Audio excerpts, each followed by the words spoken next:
Dispute over the Russian hacking, how long it lasted. President Obama says he warned Russian President Vladimir Putin back in September to, quote, cut it out.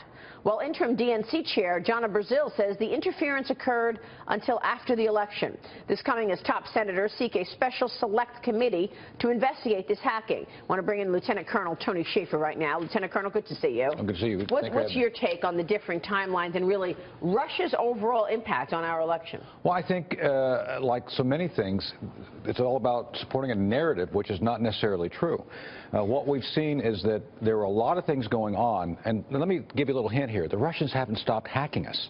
There's things going on right now. This has been something that's been going on for years. It's called cyber operation, cyber warfare. And so Donna Brazil is completely correct. President Obama's little tete-a-tete with Mr. Putin didn't do anything. And I think he's painted himself into a corner now, not being able to actually kind of pull himself out. So, and let me be clear, I think Judge Napolitano and I have talked about this. And Maria, kudos to you. You've been very consistent on pushing the issue of the truth on this overall for the past month. I never bought into this Russian narrative, ever. You've never wavered. It's not the Russians. It was anonymous. It was folks inside leaking information to Julian Assange. That's what's going on. And so that narrative doesn't help the Democrats up in the election. So that's why you see people like President Obama, to be polite, talking out of his rear end, and you have Miss Brazil kind of talking the truth. But right now, there's just no reality to the Democrat narrative on this. Not only that, but if they've been hacking us for years, and they have tried to hack us for 8, 10, 20, whatever it is, how come we never heard about it? Exactly. He never said a peep his whole 8 years about how evil the Russians were. Yeah, well, they're also going to be hacking us for the next 8 years, for the next 20 years. This is a part of their operations, right? I mean, they're going to consistently do this. But what people are losing the fact that this shows how reckless the Democrats were. They didn't have the safeguards and systems up. The Republicans even said they've had attempted hacks, but they were able to thwart them. So, you know, and John Podesta's password was password, okay? So you have to remember that they didn't set up proper systems. Really? To keep, yes, I swear to God. And this is coming from Donna Brazil herself, who completely lied about, who lied and said these emails were false. So this is a Democratic issue. They don't have their house in order. And considering that even Julian Assange has said, now whether we can take his word or not, has said a lot of this information came from a DNC operative himself. Precisely.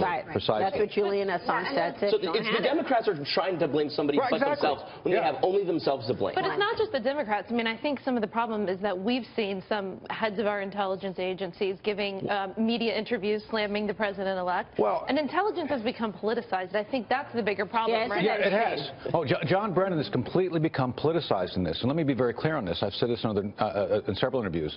John Brennan is doing what he's doing by the fact that the FBI has never confirmed what he said. He says the FBI confirmed what he said in an internal memo. And who leaked that? John Brennan. John Brennan's been his own anonymous source. This is what's going on. He is acting completely politically in line with the Democrat Party and what they want to do. And how important is it for Republicans, now that they have majorities in both houses, to take on cybersecurity as a priority? Because right now, they are setting up a select, you know, they have written to Mitch McConnell to set up a select committee for cyber. But shouldn't we have a standing committee on cyber warfare? I mean, this is the future. We've been pushing, London Center for Policy Research has been pushing the idea of having something set up permanently to look at the disruptive nature of technology. My job back in the 90s, when we first developed the internet, and I was part of something called Able Danger, we were developing what we called weaponized technology and techniques to use it.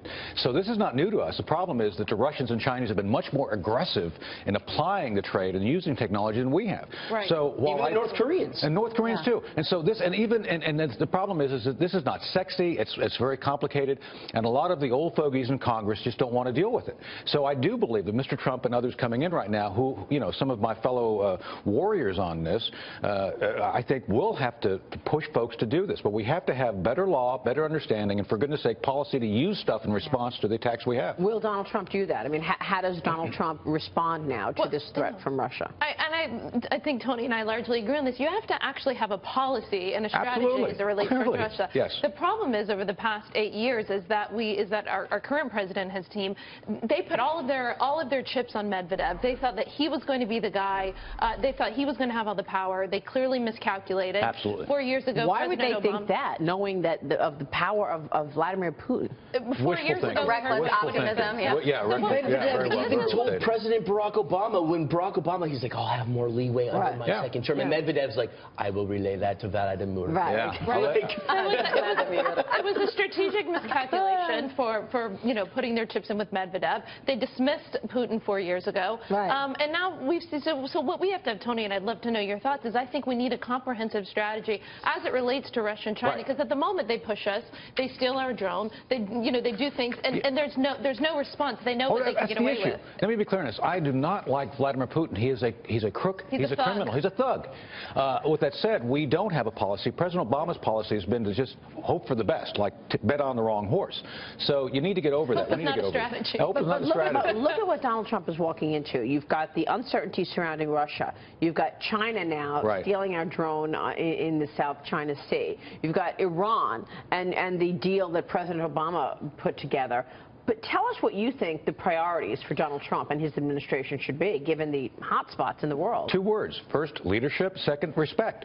Everything that's happening right now is based on the fact that this administration's done nothing to push back on any aggression. The Iranians are acting badly all through the world, to include Yemen and other places, because they know they can get away with it. Same with Russia. Russia was sending aircraft to buzz our ships in the North Atlantic. I mean, dangerously close, within 50 feet. What do we do? Nothing. Will we see more policies like the Powell Doctrine? Well, I think we'll see more effective policies. The Powell Doctrine, the use of overwhelming force to achieve military objectives, I think is going to come back. Jim Mattis is not one of those guys who wants to go into war and just kind of linger. Right, okay. And I think you're going to see a lot more definition to show our adversaries there's consequences to their bad decisions, because so far there has been none, and I think that's the first thing. Leadership, and then making sure that our adversaries, and if they challenge us, you got to pay a price. This is what I constantly hear overseas. I was just in the UK last week, and Tony, this is what our allies around the world want to see, a strong America. Not only do the American people want to see it, I hear it constantly overseas. They want American leadership in the world, because in the vacuum, when there is no American leadership, who leads?